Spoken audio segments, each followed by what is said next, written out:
يا أيها الذين آمنوا إذا نودي للصلاة من يوم الجمعة فاسعوا إلى ذكر الله وذروا البيع ذلكم خير لكم إن كنتم تعلمون. الحمد لله على نعمائه والشكر له على توفيقه وامتنانه، والصلاة والسلام على النبي المبعوث رحمة للعالمين وعلى آله وأصحابه الكرام وسلم تسليما كثيرا. أما بعد، أوصيكم ونفسي بتقوى الله تعالى. ستا dareemaysa walaalayaal waxaynu ka warramaynay ama khudbadda hore ay ka hadashay dulmiga waxa la yiraahdo waa gardarrada qofku ku gardaroodo ilaahay xaqiisa subxaanahu wa tacaala ama xaqa ummadda ama naftiisaba. waxyaabaha ugu dhibaato badan weeye dad badanina ay fudaysadaan. dhinacyadaynu ka eegaynaa waxa weeye bal sida ugu horreyn sharcigu uga digay qur-aan iyo xadiidba qaybaha uu yeesho dulmigu, cidhib xumadiisa iyo xalku wuxuu noqonayo. marka hore sharcigeennu qur-aan iyo xadiidba aada buu uga digay gardarrada. intaa dhinacaynu soo sheegnay mid uun lagu gardaroodo. ilaahay baa subxaanahu wa tacaala waxa uu qur-aanka ku xusay ummadihii hore la halaagay, waxyaabaha lagu halaagay dal iyo dadba uu ku baaba-ay dulmigaasu ahaa. qolyaha ilaahay uu ka soo warramay uu soo halaagay, soo baabi'iyey. kaasaa ilaahay wuxuu uhi fatilka buyuutuhum khaawiyatan bimaa dalamuu. taa arkaysaan buu ilaahay waa dadkaa dalkoodii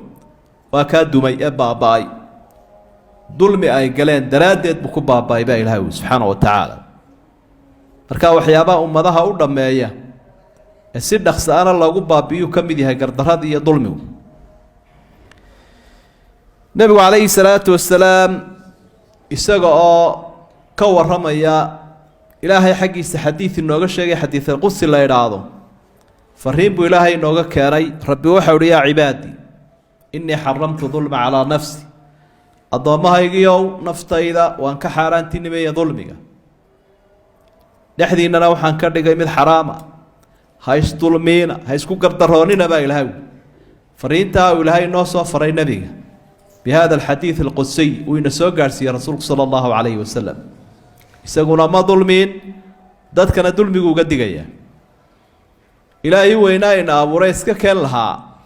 ayaa wuxuu iska diiday qofku wax aanu samaynin inuu u qabto. haddii xataa waxaanad samaynin kuu qabto ila isagaa leh oo ku maamulo iska kaalehe, haddana dee wixiisii weeye, addoonkiisii weeye. haddana ilaahay taasuu dulmi ka soo qaaday subxaana wa tacaala. dulmiga ugu weyni waxa weeye ka ilaahay laga galo. ilaahay xaq buu leeyahay, xaqiisu waa in keligii la caabudo, waa in addoommo loo noqdo, waa inaan xaqaa cid kale la siinin. hadduu qofku shirki sameeyo oo ilaahay wax kale uu la caabudo, xuquuqdu ilaahay uu leeyahay noocyadeeda kala duwan uu cid siiyo,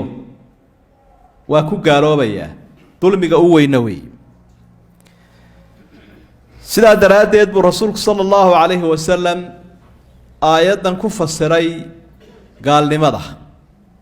aladiina aamanuu walam yalbisuu iimaanahum bidulmin ulaa'ika lahum lamnu wahum muhtaduun. aayaddaasi markay soo degtay oo macnaheedu yahay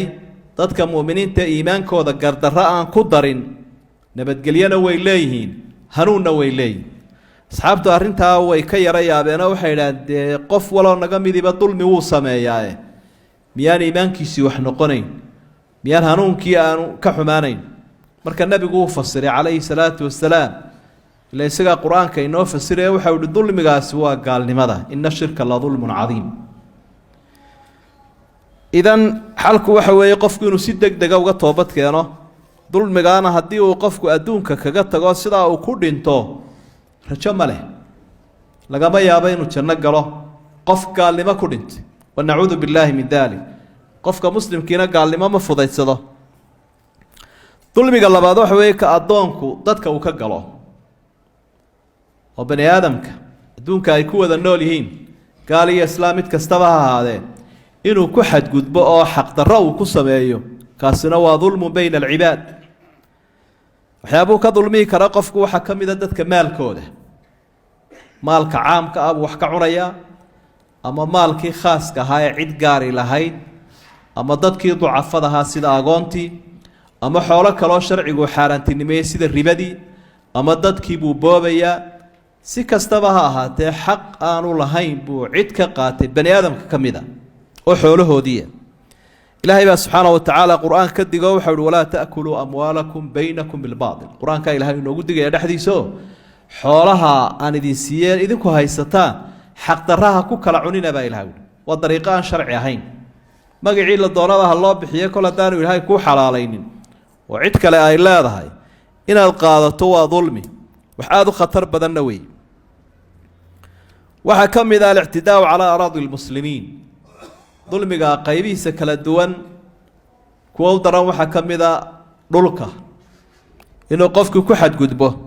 wuu ka digayaa nebigu calayhi salaatu wasalaam waxa uu ku uhi xadiidkii saxiixa bukhaari ku sugnaa man dalama qiida shibri min alardi duwiqahu min 7 ardiin qofku hadduu taaka qadarkee dhulka xaqdarro ku qaato maalinta qiyaamaha waxaa loo surayaa qoorta iyadoo 7 dhul laga soo jaray qadarkuu qaatay ayaa 7 dhul laga soo goynaya qoortaa loo gelinaya marka calaamo laga muujinayo weeyo khalqigu markay halkaa isugu wada yimaadaan cid waliba waxay garanaysaa ka halkaa mareegta dheer ku sita qoorta inuu yahay kii dhulboobka ahaa waxaa kaloo nabigu xusay calayhi salaatu wasalaam oo uu ka digay dulmiga lagu samaynayo dhulka ee si hoosa loo xadayo markaasaa nebigu wuxu uhi calayhi salaatu wasalaam xadiid kaloo saxiixa lacana allaahu man gayara manaara alard allaha nacdalo calaamadaha dhulka la kala dhigtay qofka wax ka bedela waa dadkii baroodhada durkinayey muska durkinayey mararka qaarkoodna xabaashii ijaarka ku taalay xabaasha laftigeedaba rarayay iyo calaamadaheeda nebigu nacdal buu dusha uga tuuray calayhi salaatu wasalaam marka siyaabo badan baa dhulka loo xadaa oo taa uu nebigu sheegay waa ka mid uu qofkii calaamadii bedelayo waxaa ka mid a dhulka danta guuda haddii maalan dhulka marka la qorshaynayo la qaado qayb la yidhaahdo halkaa waxaa laga dhisayaa masaajidada halkaa waxaa laga dhisayaa iskuullada halkaasi waa wadooyinkii halkaasi waa dhakhtaradii magac baa la siiyaa waa hanti ummadeed in dadka qaarkood iska isticmaalaan ama maamul ha ahaadaan ama tijaar iibsanaysa ha ahaadaane waa xaaraan weeye leanna wixii loogu talagalay maaha waxani wax qof qaadan kara maaha waxaa ka mid a in sharci lagu qaato oo qofku uu iska ogyahay waxaan in cid kale leedahay ama dan guud ha ahaado ama dan gaar ha ahaadee laakiin wuxuu leeyahay maxkamad baa ii xukuntay sidaa daraaddeed sharcigiiba ay siiyey ama dowladdii hoose ay siisay waanu ogyahay ille qofku naftiisa been uma sheegeen sharcigan uu sitaa inuu xaaraan yahay oo cid kale waxan ay leedahay marka taasoo kale waxay noqonaysaa iyaduna waa qaybaha lagu qaato dhulka ee xaqdarrada ah qofkii oo mas-uula haddii uu hantidii ummadda ku boobo xilkii uu lahaa ama qori ama qalin iyaduna waa noqonaysa dulmigii waa qaybaha lagu qaato casrigan aynu joogno dhulka khatartaasaanu leeyahay waxaa ka mid a dadka jidhkooda oo la garaaco ama xabsi la geliyo si gardarro ah rasuulku sala allahu calayhi wasalam dulmiga noocaasa uu ka digay xadiidkii saxiixa ahaa muslim ku sugnaa min xadiidi abi hurayrata waxa uu yihi 2 qolo oo ka mida dadka weli maan arag oo maan gaadhin laakiin way iman doonaan qolo ka midii waxa weeyaan buu ihi dadka garaacaya qowmun macahum siyaadun kaadanaabi lbaqar waxay sitaan ula dhaadheer oo sida lo-da dabadeedoo kale ah dadkay garaacayaan yadribuuna abshaara annaas dadka jidhkooda ayay garaacayaan kuwaasi jannada ma galaan udgoonkeedana ma helaan buu nebigu uhi calayhi salaatu wasalaam marka qofkii ama qof xoog sheeganaya ahaada ama mas-uul ha ahaadee dadka jidhkooda in ciqaab lagu soo gaadhsiiyo gardarro iyadana waa ka digay sharcigeennu sidoo kale xabsi aanu qofku mutaysanin in la geliyo iyadana waa laga digo waa dulmiga qaybihiisu ka mid yahay dulmiga waxaa ka mid a dadka sharaftooda oo la wasakheeyo ama lagu xadgudbo ama madax ha ahaado qofkaasi ama rag ha ahaado ama dumar ha ahaado ama racyada ha ahaado qofku gafaanu gelin oo lagu been abuurayo dusha laga saarayo iyaduna waa dulmi waayo dhibaatada la soo gaarsiiyo qofka maalkiisa iyo jirkiisa waxa ka dhibaato badan ta sharaftiisa iyo cirdigiisa la soo gaarsiiyo taasoo casriganna dad badan ay ku degdegaan iyagoo ka faa'iideysanaya qalabkan wax lagu baahiyay sida dhaqsaha dadka warka u gaarsiiya ilaahay baa wuxuu subxaanahu wa tacaala waman yaksib khati'atan aw ithman thumma yarmi bihi bariyan faqad ixtamala buhtaanan wa ithman mubiina qofka intuu gaf gala dadka dusha uga tuura dembi weyn buu xambaartay baa ilaahay iyo been abuurad weyn idan markaa cirdiga iyo qofka sharaftiisa in wax loo dhimaano iyaduna waa dulmi aad u weyn oo khatar badan uu nabiguna ka digayay sala allahu calayhi wasalam maalintii ummadda uu sagootiyey xajatul wadaac waxaa ka mida dulmiga madlul ghaniy aw mancu xuquuqi nnaas fi duyuun qofku marka dayn lagu yeesho ee uu awoodi karaya dayntaa inuu iska bixiyo inuu dadka warwareejiyo qofkiibaa dayn baa lagu leh ama shaqaalihiisaa ku leh ama ganacsato kalaa ku leh ama ummaddaa ku leh qofkaasi dayntaa isagoo bixin karuu dibdhigayaa warwareejinayaa rasuulku sala allahu calayhi wasalam uu ka hadla waxau uhi madlul ghaniyi dulmu qofkii oo iska bixin karaya gashigii lagu lahaa oo wakhtigiisii dhammaaday inuu dadka warwareejiyo waa gardarra buu nebigu uhi calayhi salaatu wasalaam waxaa ka mida dulmu lmar'ati xaqaha min sadaaqin wa nafaqatin wa kiswatin wagayriha raggu inay u xoog sheegtaan dumarka iyo xaawalayda maatida ay mas-uulka ka yihiin oo xuquuqdii ay lahaayeen ay siin waayaan hadday tahay masruufkii iyo mariinkii iyo gurigii xataa hadduu furay wixii iyada iyo carruurtu ay xaq u lahaayeen inuu qofku siin waayo oo idhaahdo bal aniga xoog ha layga qaado arrintaasina waxyaabaha ugu khatar badan weeye ilaahayna amar buu bixiyey dumarka in xaqooda la siiyo raggu aanay u xoog sheegan oonay dulmiin wa aatu nisaaa saduqaatihinna nixla meherkooda siiya baa ilahay ui jaahiliyadaa ka dulmiyi jiray had iyo jeer shayga dulmiga la idhaahdo aad buu u dhib badan yahay dadka qaarkoodna waxay ku kadsoomaan ukaadinta loo kaadiyey wallaahu yumhilu walaa yuhmil ilaahay addoonka uu kaadiya laakiin ma ilaawo subxaana wa tacaala إن الله لا يملي للظالم حتى إذا أخذه لم يفلته رسولك وحول صلى الله عليه وسلم قفك ظلمك السمين إلهي وأوكادي بركة أسقبته من دقاقا أرحد كتشبي هدو قفي هاي هدي أمديهم نينك أبو العتاهية اللي أورنشره شاعر كاوين أما قوايا وين مرتضى لهذا هارون الرشيد حكم كيس آذو بلادنا madaxweynihii wakhtigaasuu la hadlayaa waxa uu leeyahay amaa wallaahi ina adulma la shu'mun ina adulma shu'mun wamaa zaala almusii'u huwa adhaluumu sataclamu yaa dhaluumu ida iltaqayna gadan cinda almaliiki man ilmaluumu waxaa dulmiga la yidhaahdaa waa gardarro qofkuna waa xumaanfalow inta uu dulmiyo gardarro samaynayo qofka wax dulmiyayo waxaad garan doontaa aroorta markaynu ilaahay agtiisa ku kulanno ka maalintaa la canaananaya ceebaysan waad garan doontaa buu leeyahy nabigu calayhi salaatu wasalaam waxa uu ka warramayaa caaqibada iyo ciribxumada uu leeyahay dulmigu markaasaa wuxuu ihi maa min denbin axraa an yucajila allahu lahu tabaaraka wa tacaala alcuquubata lisaaxibihi fi dunya maca maa yadakhiru lahu fi alaakhirati min albaqyi wa qatiicati araxim calaa macna alxadiid qofku dembiga uu galo waxaa had iyo jeer cuqubadiisu ay soo degdegtaa laba dunuubta dembiyada ka mid ah waa gardarrada oo dulmigiya iyo qaraabo goysnimada qofku xaqii qaraabadu ay lahaayeen iyo xigtadu aanu siininu iyagana nooc dulmiyuunbay noqonaysaa labadaa qaybood nafsigooda soo dhaqsada buu nebigu leeyahy calayhi salaatu wasalaam waxa uu rasuulku xusayaa sala allahu calayhi wasalam marka uu ka digayo gardarrada qofka lagu gardarooday ducadiisa iyo baryadii habaarkiisa waa habaarkiisa si dhaqsaa in loo aqbalo oo aanay raagaynin jawaabtu ayaa uu nebigu xusay isagoo inooga digaya sala allahu calayhi wasalam ثلاث لا ترد دعوتهم الإمام العادل والصائم حتى يفطر ودعوة المظلوم تحمل على الغمام وتفتح لها الأبواب وتفتح لها أبواب السماء ويقول الرب وعزتي لأنصرنك ولو بعد حين صدح قف baryadooda iyo habaarkooda waa la aqbalaa imaamka caadilka qofka musaafirka iyo qofka lagu gardarooday ka lagu gardarooday baryadiisa caalamka koraa loo kor yeelaa buu nabigu calayhi salaatu wasalaam iyo habaarkiisa ilaahayna wuu jawaabayaa wuxuu leeyahay weynaantaydaan ku dhaartay wakhti dabadiiba ha ahaatee waan kuu hiilin doonaa xataa waxay leeyihiin culimmadu xadiidku si caam u hadlaya xataa gaalka haddii la dulmiyo laftiisii loo aqbalaya habaarkiisa ayaa laga fahmayaa bay leeyihin waxaa jira tijaabada arrintaas waa wax badan baa laga arkay oo dhacay wakhtigii salafkii saalixa ahaa iyo wakhtiyo ka dambeeyay qisas badan baa jiro cadaynaya ama qisooyin badan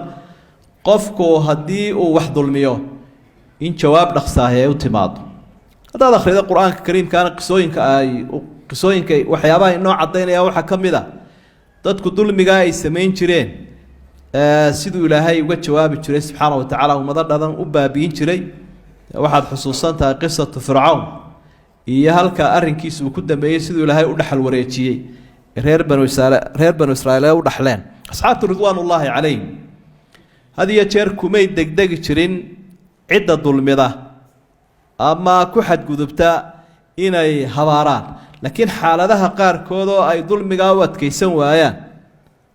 haddii ay dhacdo inay habaaraan si degdegaa loo arki jiray waxaa ka mid ahaa maalan saciid ibnu zayd oo 10kii jannada lagu bushaareeyey ka mid ah ruux dumara maalin maalmaha ka mida soo ashkataysay waxay leedahay dhul buu iga qaaday mas-uuliyiintii cadaaladda badnaa ee faqriga iska xamili jiray ee xoolaha ummadda iska dhowri jirayna waa ka mid ahaa markii uu u soo cawday marwaan oo markaa xukumayay waxa uu yidhi arrintan ay sheegaysa maxaa ka jira waxba kama jiraan buuri aniguna mayhi buui nin dhul dulmiyaya oo qaadanaya intii aan maqlay nebiga calayhi salaatu wasalaam isagoo xadiidkaa ku sheegaya in qofka qiyaamaha qoorta loo suri doono xadiidkaasaa baan kaga baqayaa buui gabadhii uu habaaray markaa waxa uu ilaahay islaantaa u soo badheedhay inay beeniga sheegto indhahana ka qaad ardigeeda iyo dhulka ay sheegaysa dhexdiisana ilaahay ku dil mabay raaginee way indhabeeshay islaantii iyadoo hangebsanayso dhulkii ay lahayd waa la iga qaaday dhex socday booraan ku taalo ama bohol ayay ku dhacday ku dhimatay waxaa ka mid ahaa sacd ibnu abi waqaas allah ka raali noqdo 10kii jannada lagu bushaareeyey ka mid ahaa sacad wuxuu maamulayay ciraaq oo aada isaga dhib badnayd weliba magaalada kuufa la yidhaahdo way ka soo cawdeen sacad waxay u soo cawdeen cumar ibnu khadaab waxay leeyihiin sacad wax kale iska daa xataa salaadana ma hagaajiyo siduu noo tukin lahaa cumar waa u yeedhay arrintiibuu ka waraystay aada iyo aad buu iftiimiyey salaada inuu tukin jiray sidii nebiguba u tukin jiray calayhi salaatu wasalaam waa kii lahaa arkudu fi luulayeyni wa ukhafifu fi lukhrayeyn nebiga waxaan ka arkay inuu dadka u tukin jiray labada ragcadood horena inuu dheereeyo labada dambena gaabiyo sidaasun baan anba kaa malaynayay buu bal warkii ha la soo hubiyey buu cumar yidhi oo waxa uu cid u diray kuufa iyo meeshii laga soo ashkateeyey dadku kamay cabanin sacad masjid masaatada ka mida baa la soo maray markii la waraystay nin baa istaagay odaya usaamatu bnu abi qataata la odhan jiray wuxuu ihi haddaadna weydiisay sacad oo ilaahay aada nagu dhaarisay runtaanu ka sheegaynaaye ninkaasi cibaadadana ma wanaajiya buui cadowgana kuma fiicna cadaaladana kuma wanaagsana buui laa yasiiru bisariya walaa yusawi bilqisma walaa yacdilu fi lqadiya hadday xukun noqoto u xumeeyaa hadday colka cadowga u baxayan tahayna ma raaco maalku noo qaybinayana kuma cadaalad sameeyo sacd bnu abi qaas aada buu uga xumaado wuxuu uhi ilaahow ninkaa sacadna aad ba loo yaqaano mustajaabu dacwa ayuu ahaa ilaahow ninkaa isaga haddii uu been sheegay cimrigiisana dheere faqrigiisana dheere fitnadiisana ilaaha u badi odaygii cimrigiisii waa dheeraaday ilaa haraggan kore indhaha uu ku soo dhacay faqrigiisiina wuu batay fitnadiina waa u banbaxay oo had iyo jeer isagoo saa u gabooboo luudaya ayuu haragga indhaha intuu sidaa kor uga qaado maqaarka indhaha ku soo dhacay hablaha yaryartii ka soo horbaxduu kolba tuujin jiro ku dhegi jiray fitna halka uu ka gaadhay laakiin wuu iskartay oo wuxuu odhan jiray asaabatnii dacwatu sacdin waxaa igu dhacay habaarkii sacad ayaa igu dhacay oo dhibka halkaasi iga yimid buu odhan jiray waxaa jiray nin ka mid ahaa ganacsatadii ama aan idhaahne dadka mas-uuliyiinta had iyo jeer wakhtiyo dhexe wax la dulmiyi jiray la boobi jiray maalin maalmaha ka mida baa wuxuu yimi badda dhinaceeda wuxuu arkay nin faqiirahoo kala soo baxay kalluun wuu xoog sheegto kalluunkiibuu ka qaaday xoog buu kaga qaaday ninkii miskiinkaa maanta intaasun soo shaqaystayna wuu iska tegey kadib markuu gurigiisii tegey ayaa kalluunkii uu sii siday ayaa ka dhaawacay finankiisi ay ka dhaawaceen suulkaa ayaama kadib dhakhtarku tegey markuu suulkii aada u xanuunay dhakhtarku wuxu uhi suulka waan kaa jarayaa gaangari buu qaado waan kaa goynayaa tii muu qaadanina dib buu isaga noqdo haddana ayaama kadib buu kusoo noqday dhakhtarkii dhakhtarku waxa uu leeyahy ilaa suxulkaa la jaraya kansar bay qaaday way sii soconaysa ayaama kadib buu haddana ku noqdo wuxuu hi haddaad goyn weydo oo imika gacanta waxaan ka jarayaa garabka adigaa u dhiman doona tiibuu ogolaado garabka ayaa laga jaray markii uu soo noqday dadkii way waraysteeno waxay dhahan waxaan kugu dhacay xaguu kaa raacay wuxuu hi saaxibu samak ninkii aan kalluunka ka qaaday baan u malaynayaa nin sheekhaa la hadle wuxuu hi haddaba hore dib ugu noqo istixlaal weydiiso inuu wixii aad ka qaaday iyo dulmigii aad ka gashay ama u celi ama ha kaa xalaalayo ha ku saamaxo haddii kale waaba laga yaabaa buuhi inaad u dhimato cuqubadaad sii socoto ninkiibuu raadiyey dirqibuu kusoo helay waa ku dhegay caguhu qabsaday aakhirkii wuu cafiyey taasina waxaa wuu sii waraystay markaa wuxuu hi miyaaday habaartay markii aan bahalkan kaa qaaday waan ku habaaray buuhi waxaan idhi ilaahayow arsaaqadii aad isiisay ninkaasaa ii awood sheegto iga qaaday adiguna awooddaada tusi isagu ii awood sheegtae ilaahaw awooddaada tusi ayaan idhi markaa taasaa dhacday buuhi haddaba way igu dhacdae bal inta dambe un ii soo duceeyo caloosha iga sii daabu marka waxaynu taa ku caddaynaynaa qisooyinkaasi waxay sheegayaan qofku marka uu dulmi galo jawaab dhaqsaa inay iman karto intaynu maamulla arkayna aanay nagaba fogeyn oo jaarkeenna ahaa ummadda say u garaaci jireen iyo say u dulmiyi jireen iyo maanta awooddii ay samaysteen in iyaga lagu karbaashayo halhal loo qabanayo yusallidu allahu aalima biaalima wayukhriju lmuslimiina min baynihim saalimiin idan markaa waxaa muhiima dadka madaxda maalqabeenka dadka awoodda leh dadka ducafada inaan loo awood sheeganin dadka xuquuqdoodana loo ilaaliyo qofka cid ku xadgudbaana maanta uu xalaal miirto waayo fursaddaa heli maayo aroorta marka uu adduunka ka tago nebiguna wuxuu la hadlay calayhi salaatu wasalaam ummadda islaamka oo waxa uhi qofku intuu adduunkan joogo wixii xuquuq lagu leeyahay iska celiyo maalinta qiyaamaha intaanu imanin iyada oo dadkii ay isu soo taagayaan wax ku lahaa oo ay guranayaan xasanaadkiisi hadduu xasanaadkiisu dhammaadana dembiga dusha la yskaga tuurayo maantana waxay maraysaa qofku in loo diro qofka daalimka ama wax xoogga isticmaalaya ama waxadaya in la yidhaahdo hebel baa waxa reerka waxooda soo dhicinaya ama rag wixiisa ka soo dhicinaya kala soo baxaya meel adag ama rag wax la qaybsanaya xilka ha loo dhiibo qofku inuu madluub noqdo ayaa ka fiican inuu wax dulmiyo oo isagu daalim wax ku maqan yihiin uu noqdo marka arrinta aad baynu adkaynaynaa qof waliba naftiisa been uma sheega wixii ku maqan waa inuu ka xalaaloobo weliba sida aynu hore usoo xusnay waxyaabaha caqaaraadka loo yaqaana ama asadka waxyaabaha qaarkood waa laga yaabaa in imika la cunuu tago laakiin waxa dhigmaya ama dhul noqonaya ama daara noqonaya ama hanti waaweyn noqonaya isagoo qabriga ku jira awowyaa la kala dhexlayaa isaguna waa ku cadaaban yahay oo qabrigaa lagu dulaynayaa dadna way ku raaxaysanayaan dulmiga uu galay allahuma arina alxaqa xaqan warzuqna itibaaca وارنا الباطل باطلا وارزقنا اجتنابه ربنا لا تزغ قلوبنا بعد إذ هديتنا وهب لنا من لدنك رحمة إنك أنت الوهاب اللهم انصر الإسلام والمسلمين اللهم صلِّ الظالم بالظالم وأخرجنا من بينهم سالمين يا أرحم الراحمين وصلى الله على نبينا محمد وآله وصحبه وسلم وأقم الصلاة